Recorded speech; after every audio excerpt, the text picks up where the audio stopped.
Fala pessoal, tudo bem com vocês? Hoje o vídeo vai ser para responder uma pergunta de um inscrito aqui do canal, que seria a seguinte: com a Selic em alta, vale a pena investir em fundos imobiliários para o longo prazo? Então fiz um apanhado geral na internet e em alguns livros, trouxe gráficos para a gente entender melhor esse assunto e eu tenho certeza que você vai gostar desse vídeo. Então assiste até o final, porque ficou bem legal e eu já até mereço aquela curtida aí para ajudar a fortalecer o canal, beleza? Então bora lá! Reforçando a pergunta, ela foi a seguinte: com a Selic em alta, vale a pena investir em fundos imobiliários para o longo prazo? Bora para os próximos slides para a gente entender esse assunto.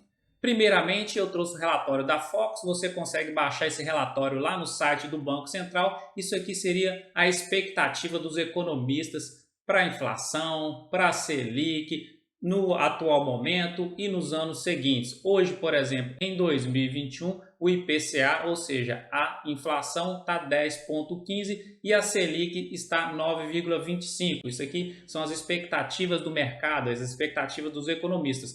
Já para 2022, ano de eleição, toma cuidado com isso, tá bom? O ano normalmente o mercado fica bem volátil, então a projeção do mercado seria um IPCA de 5% e já uma Selic de 11,25%. Eu circulei verdinho aqui porque, teoricamente, olha só, a inflação começa a diminuir o ano que vem. Já em 2023, um IPCA de 3,42% e uma Selic de 7,75%. Aqui a Selic já começa a diminuir também. E já em 2024, IPCA 3,10% e a Selic 7%. Então os dois aqui estão no positivo, diminuindo também. Então guarda esses 5 aqui, então diminuição do IPCA, da inflação para o ano que vem. Isso aqui vai ser importante lá no gráfico na frente a gente entender essa diminuição aqui e como que ela reflete na valorização dos fundos imobiliários e das ações como um todo. E para a gente entender todo o contexto, a gente precisa entender o que significa a curva de juros.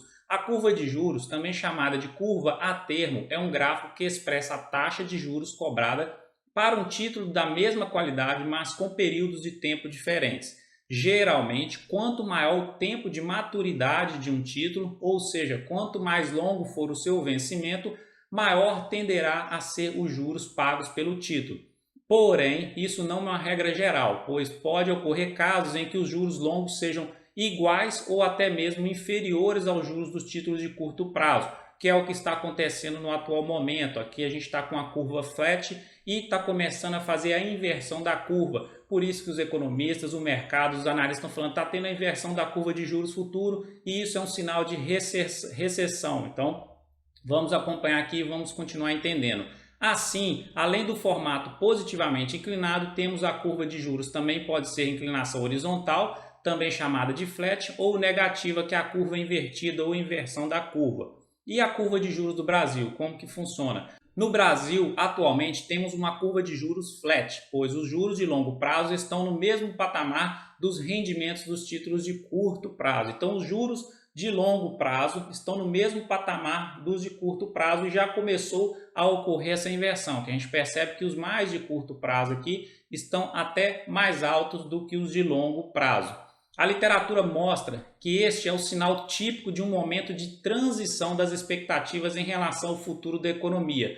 Quando a economia está passando da expansão para uma estagnação ou até mesmo uma recessão, os rendimentos dos títulos de vencimento mais longo tendem a cair. Então isso já é um sinal de uma possível estagnação e recessão, quando os juros de longo prazo tendem a cair e a ficar menor do que os juros de curto prazo. Isso significa que o mercado espera que, em um prazo não tão longo, a autoridade monetária terá que começar a diminuir os juros devido à desaceleração da economia.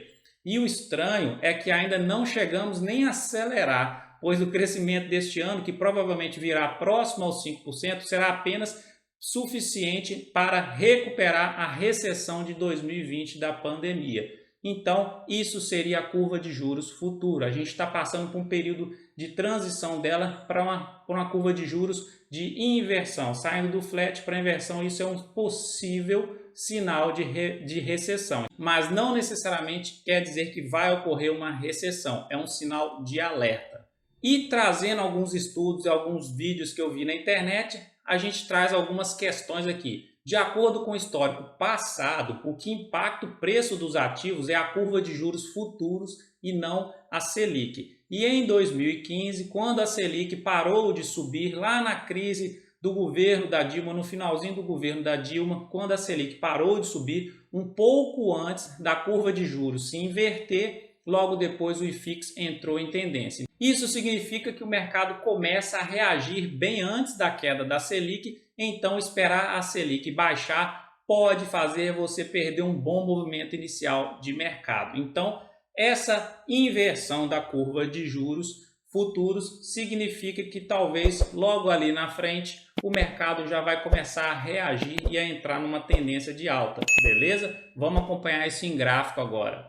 E aí eu fiz aquele gráfico mequetrefe aqui, né? Peguei eu mesmo rabiscando ele, então espero que você entenda, é o que importa. Aqui do lado que eu falei lá, ó, em 2022, a diminuição da inflação do IPCA, isso aqui é importante, grava o 5, a gente está no 10,12 no atual momento, 10,15, então caindo para 5 no ano que vem, o que acontece?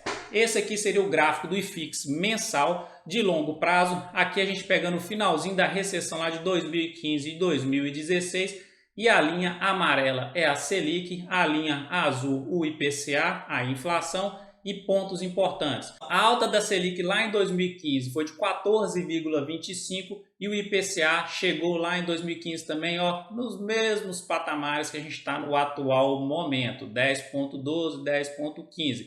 E aí o que aconteceu de importante? Ocorreu a inversão dos juros futuros. A Selic parou de subir, entrou nessa estagnação aqui, ela ficou paradona ali, mas aqui embaixo o ponto mais importante, quando começou a diminuir a inflação, se você olhar aqui, ó, eu tracei esse quadrado vermelho e esse quadrado verde para mostrar um ponto que o mercado ficou andando de lado e caindo e o mercado crescendo. Quando o mercado, ó, a divisão certinha aqui, ó, saiu da estagnação ali e entrou nessa grande tendência de alta, foi quando a inflação começou a diminuir e a Selic continuou alta lá em cima lá, mas paradona, estagnada, andando de lado. E quando a inflação desceu, o mercado respondeu. Então, o que a gente espera agora? Se está ocorrendo a inversão dos juros futuros e a Selic, eu acho que a gente está mais ou menos aqui quase no finalzinho do crescimento da Selic. Ano que vem pode ser que ela estabilize ali e aí a inflação começa a diminuir, igual tem aqui as projeções dos economistas. A inflação começando a diminuir é o ponto em que o mercado começa a reagir. Então grave isso aqui, dá um print no seu celular. Quando você perceber que a inflação começou a cair, nem que seja um pontinho ali, é o ponto que normalmente o mercado começa a reagir. E para mim é o seguinte, atual momento o mercado está meio estagnado, meio em queda, um sobe e desce que não vai para cima e nem vai para baixo. São pontos e oportunidades de compra para você colher frutos lá na frente quando ele tiver essa grande alta. Vamos dar uma olhada aqui na frente agora que o Ibovespa responde da mesma forma. Agora olhando o gráfico do Ibovespa, mesma coisa a Selic e o IPCA traçado aqui, o Ibovespa mensal, mesma forma aqui, ó. Quando o IPCA começou a diminuir, o Ibovespa entrou naquela grande tendência de 2016 a 2020, 4 anos de tendência de alta, trouxe bons retornos para os seus acionistas. Então, IFIX e Ibovespa responde da mesma forma à taxa de juros futura, à Selic e ao IPCA. Agora aqui eu trouxe dois gráficos para a gente responder essa questão danada da inflação. O que acontece? Se você é um investidor para curto prazo, esquece, você não consegue se proteger da inflação, porque num horizonte de investimento de um ano, nem ações, nem títulos, nem letras são capazes de se proteger de uma inflação muito alta. E já no horizonte de investimento de 30 anos, e aí sim as ações conseguem se proteger da inflação no longo prazo, enquanto os títulos e as letras não conseguem. Esses gráficos eu tirei do livro Investindo em Ações do Longo Prazo, do Jeremy Siegel. Então, resumidamente, inflação tem como se proteger dela? Tem. Como? Investindo em renda variável em ações no longo prazo, horizonte de 10, 15, 20 anos, 30 anos. Agora, no curto prazo, não tem como, ninguém consegue se defender, ninguém consegue se proteger da inflação. Trazendo agora esse gráfico aqui do Ibovespa dolarizado de longo prazo, são 60 anos o período aqui. O site Clube dos Poupadores teve a manha de colocar esse gráfico aqui e relacionar até os presidentes com as altas e as quedas ali. Parabéns para os camaradas. E eu fiz uma adaptação por cima do gráfico. E aí, olha que interessante o momento que a gente está passando agora. Pega a visão comigo. O Ibovespa dolarizado em 60 anos teve 4 grandes altas. Uma alta de 2.900% durante 6 anos. Foi de 1963 a 1971, depois uma grande alta durante 3 anos de 1.500% de 83 a 1987, depois uma grande alta de 3.400% durante 6 anos de 1991 a 97 e a última alta foi no período de 2003 a 2008 de 2.000% durante 6 anos e ao mesmo tempo teve 4 grandes períodos de correções de queda no Ibovespa dolarizado. Quais foram eles? 12 anos lá logo depois de 71, 4 anos depois de 87, 6 anos depois de 97 e no atual momento a gente está num período de queda histórico de 13 anos. É o maior dos últimos 60 anos. Teoricamente era para o Ibovespa dolarizado ter acabado essa queda dele aí durante ali o período 2016, 2017, mas veio a crise da pandemia e fez ele voltar para essa queda aqui, para essa tendência de baixa. Essa LTB dele aqui, eu tracei aqui para a gente entender, olha, quando ele rompia a LTB de todos os períodos, ele entrava nas grandes tendências de alta. E olha onde que a gente está no atual momento.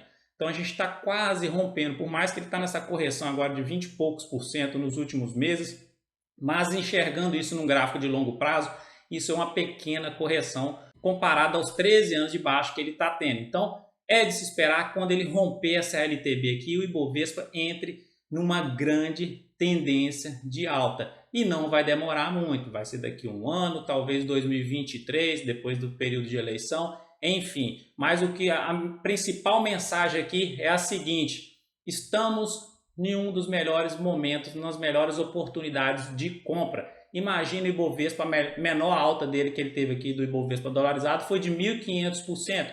Imagina o Ibovespa dessa alta aí nos próximos 3, 4, 5 anos. Você vai ficar de fora? Você vai comprar quando ele estiver lá na alta? Ou você prefere já ir acumulando agora para pegar desde o início essa tendência de alta? E aí? E agora vamos passar para frente agora para a gente resumir tudo isso aqui para você sair daqui, ó, sabendo que você está fazendo a melhor escolha possível. Então, quais seriam as minhas conclusões? Se o mercado está em baixa, normalmente a Selic e a inflação está em alta.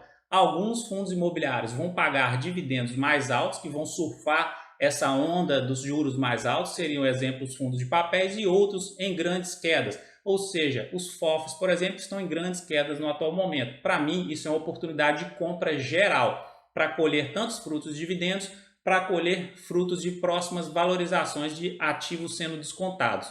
Mercado em alta, normalmente a Selic está em baixa e a inflação também está baixa. Então os fundos em geral vão se valorizar. E seria uma oportunidade de colher frutos porque você já comprou lá atrás. E se os padrões dos últimos 60 anos se confirmarem, o Ibovespa dolarizado está em uma grande baixa, talvez no fim dela, e aí estamos em uma das melhores oportunidades de compra das últimas décadas. E talvez se você perder essa oportunidade, uma outra pode aparecer só daqui 10 anos, e talvez esse período seja grande demais para você esperar, dependendo da idade que você está no atual momento. E para finalizar, fica com esse gráfico aqui. E esse clássico gráfico tirado do livro Investindo em Ações de Longo Prazo, do Jeremy Siegel, mostra o seguinte: no horizonte de 200 anos de longuíssimo prazo, as ações vencem títulos, letras, ouro e dólar americano. Então, mensagem principal aqui desse vídeo é o seguinte: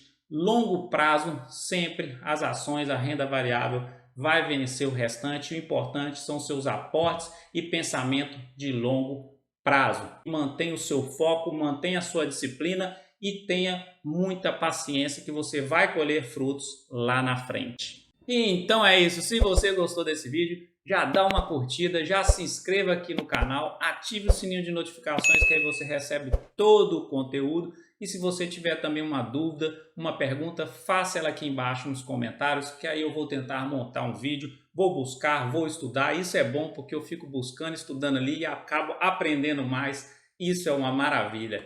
Fique com Deus. Até o próximo vídeo e tchau!